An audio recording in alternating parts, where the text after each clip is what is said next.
Professores e estudantes do curso de jornalismo da PUC de São Paulo lançam campanha para pressionar Arthur Lira a abrir processo de impeachment de Bolsonaro.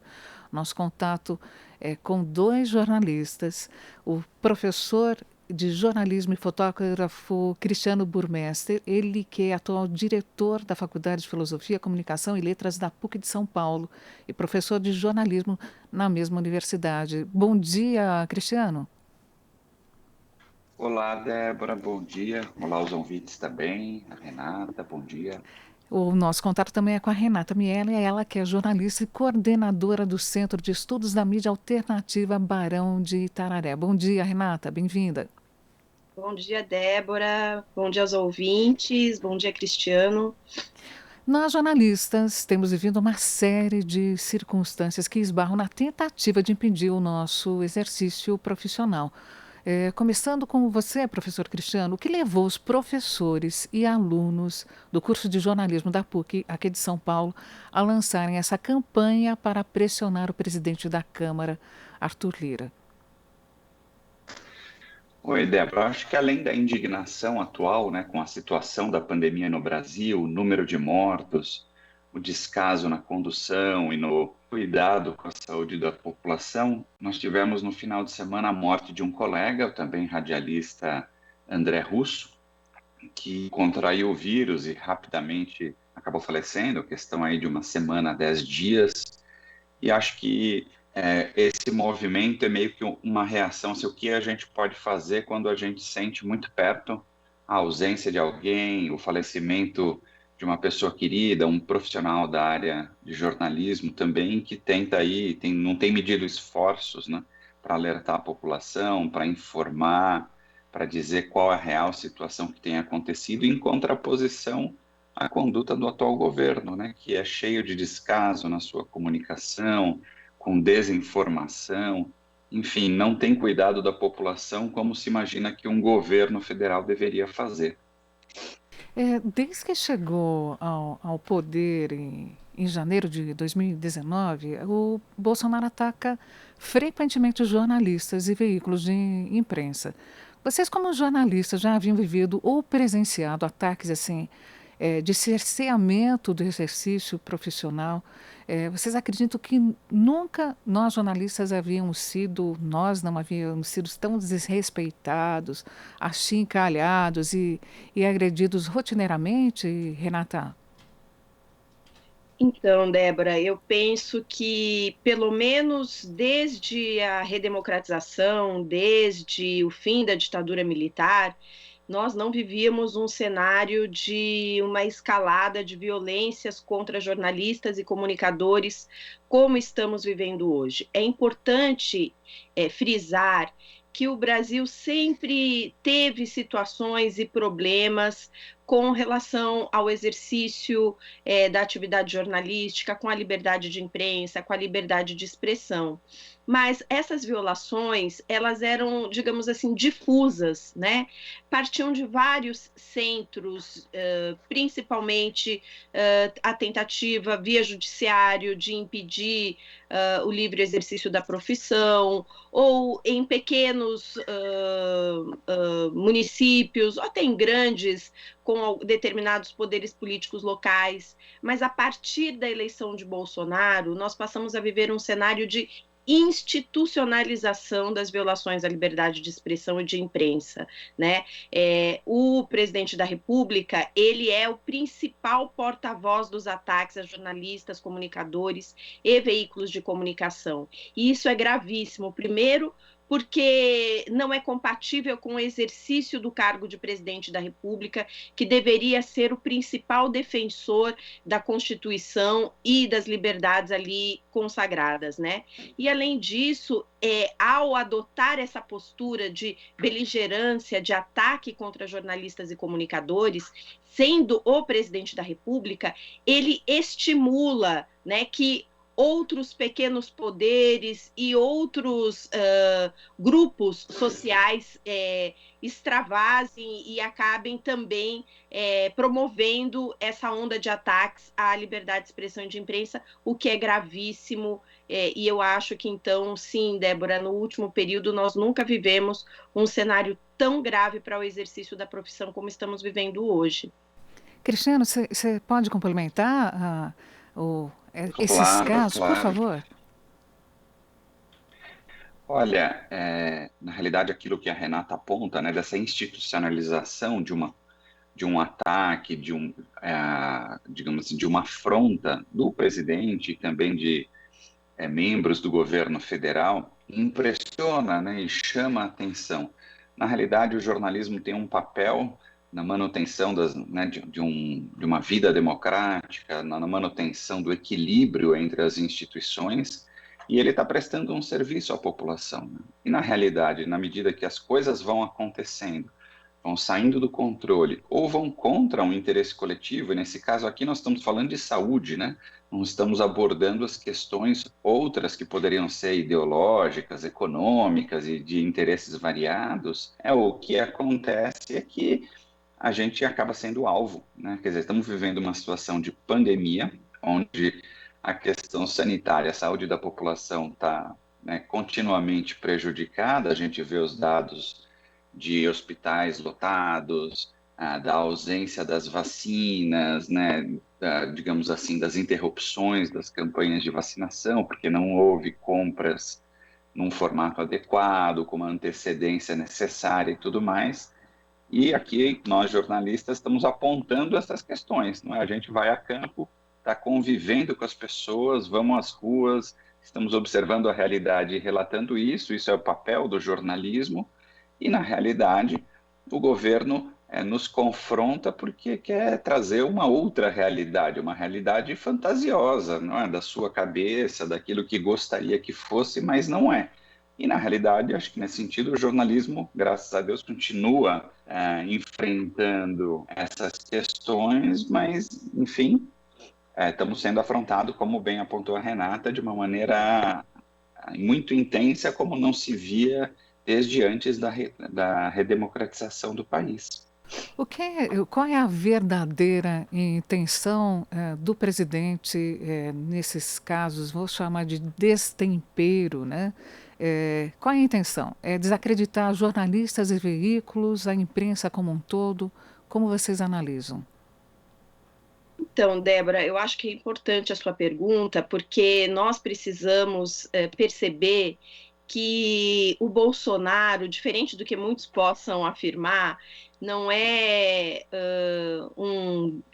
uma pessoa burra, né? Tipo assim, ele tem estratégia em algumas atitudes que ele assume.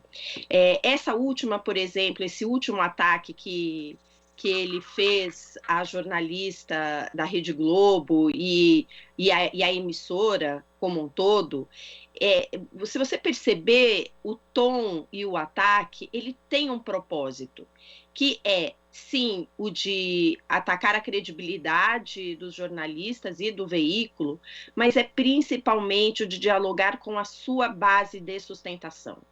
Então, desde o início do governo, o Bolsonaro adota essa estratégia. Então, ele dialoga com aqueles 25%, 30% que, digamos, é o núcleo duro de sustentação desse governo negacionista, autoritário, de feições fascistas, né? Então, ele acaba dialogando para aglutinar essa base. Então, é a questão da visão da família tradicional, do conservadorismo, buscando o apoio dos evangélicos, né? Então, é o discurso da destruição da família e também o discurso do ataque à credibilidade. Ele trabalha com fatos paralelos, ele constrói uma realidade paralela como apontou o professor Cristiano, né? E ele faz isso a partir do seu posicionamento pessoal, que alimenta um exército de propagadores de desinformação que atuam nas redes sociais, né? Então, digamos, é como um efeito cascata. Essa é a estratégia do Bolsonaro. Enquanto, ao mesmo tempo que ele ataca a credibilidade, ele cria insumo para as redes bolsonaristas, né? A partir de uma perspectiva que estimula a identificação de grupo, questões principalmente cognitivas, emocionais, que tem um pouco debate racional, que despertam raiva, que despertam medo, e isso aglutina a sua base e faz com que, então, isso gere produto para distribuição nas redes. Então, são dois movimentos articulados que o Bolsonaro promove quando faz esses ataques à imprensa.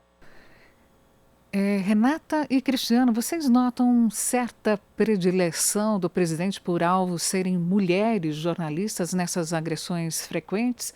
O que chama mais atenção de vocês? A Renata já comentou alguns aspectos. Cristiano, você poderia comentar, por favor? Claro. Acho que o presidente Bolsonaro ele insiste em alguns alvos, né? E alguns alvos que chamam a atenção por conta de estarem um pouco fora do escopo daquilo que a gente entende como o equilíbrio entre os grupos sociais da sociedade, né? Em termos de mulheres, gays, minorias, né? Como os indígenas, negros e assim por diante, ou grupos subrepresentados ou com baixa participação na sociedade, acabam sendo alvo e chama muito a atenção, acho que chama por conta de a gente estar vivendo isso no Brasil e todas essas questões terem vindo à tona, né? Eu acho que fazia muito tempo que a gente não via uma afronta tão aberta nesse sentido, ou seja, na realidade ele busca definir um grupo ali, alvo para quem ele fala, e trazer digamos assim, um discurso quase que de supremacia desse grupo, né? Isso chama muito atenção. Ele busca esse posicionamento abertamente e, claro, para nós jornalistas que estamos tentando ali entender os desequilíbrios e provocar um reequilíbrio através do debate, através da denúncia, enfim, do relato daquilo que está acontecendo na sociedade, é difícil que não haja confronto, não é? Porque a posição do presidente e de vários membros do governo busca, digamos assim, esse estreitamento da visão, estreitamento do diálogo, como se houvesse somente um grupo que fosse merecedor aí da sua atenção, digamos, da sua dedicação enquanto desenvolvimento dos interesses, sejam eles sanitários, né, como estamos falando aqui na pandemia, mas também econômicos, ideológicos.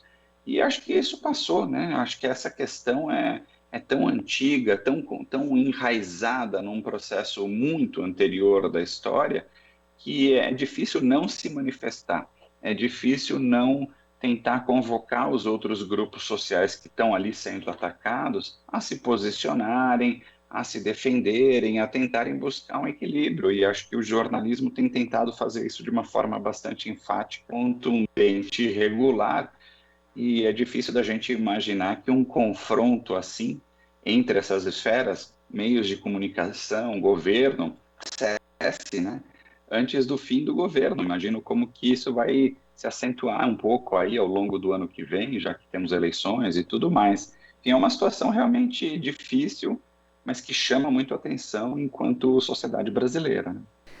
Renata e Cristiano, como se mobilizar, o que fazer, como apoiar, por exemplo, iniciativas como essa que foi feita pelos alunos e professores da PUC de São Paulo?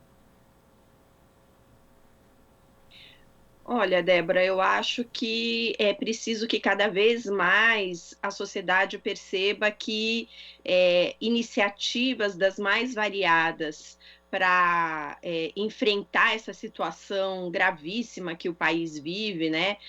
Nós estamos à deriva. Na prática, nós não temos um governo que assuma a sua responsabilidade no enfrentamento da maior crise sanitária da nossa história.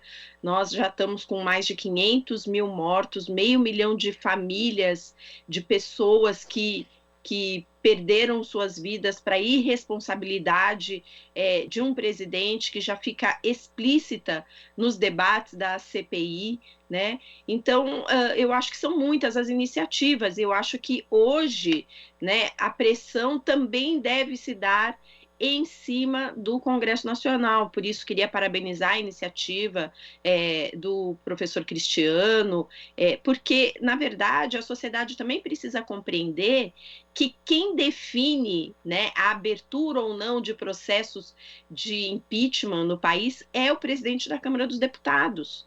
E é muito cômodo a gente olhar e ver a disputa, a correlação de forças no Congresso e dizer, bom, mas ali é difícil, nós somos poucos, né?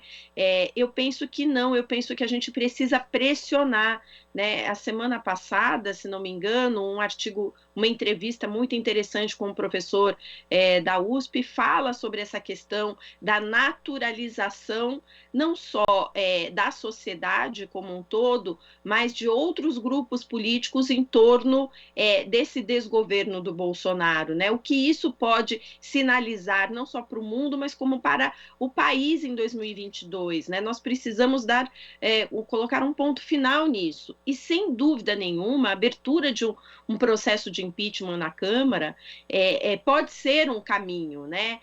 Da gente aprofundar e ampliar o debate público. Então, acho que são muitas as iniciativas, os atos que estão sendo realizados, né?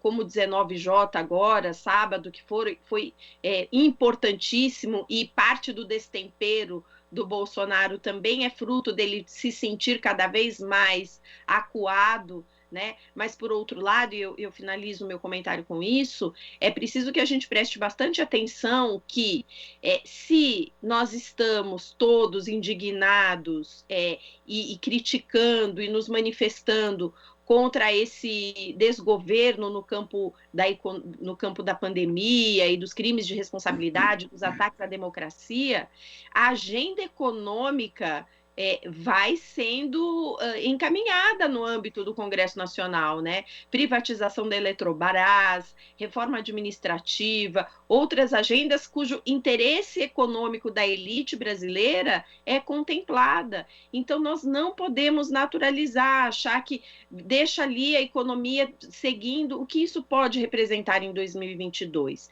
Então, é importantíssimo que a gente permaneça e amplie a mobilização para tentar mudar os rumos do nosso país, salvando vidas e salvando a própria nação, porque nós estamos passando por um processo de destruição da nossa infraestrutura, da nossa soberania, em todos os aspectos, e das nossas vidas, né?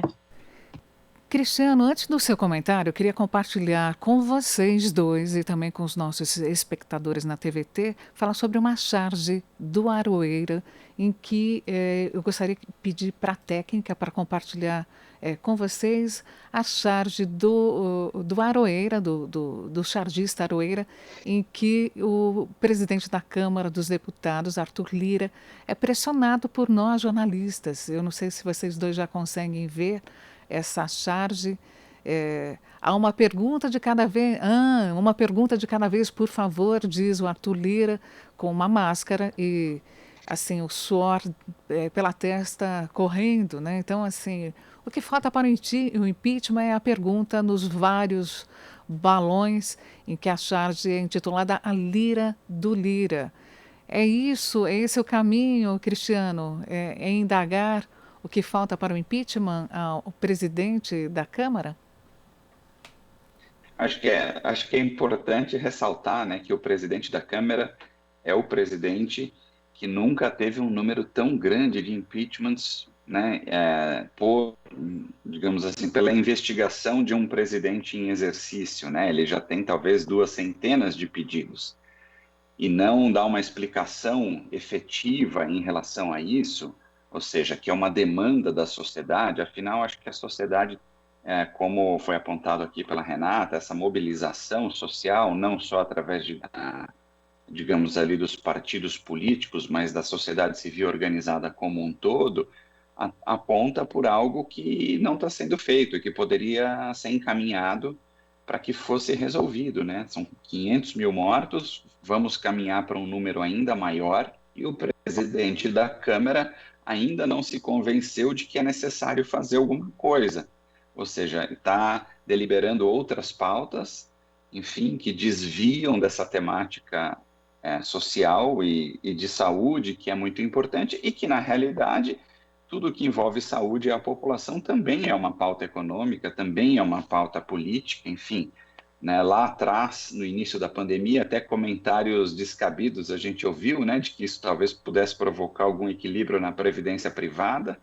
A gente vê já relatos dos ministérios, né, da economia e de assistência social.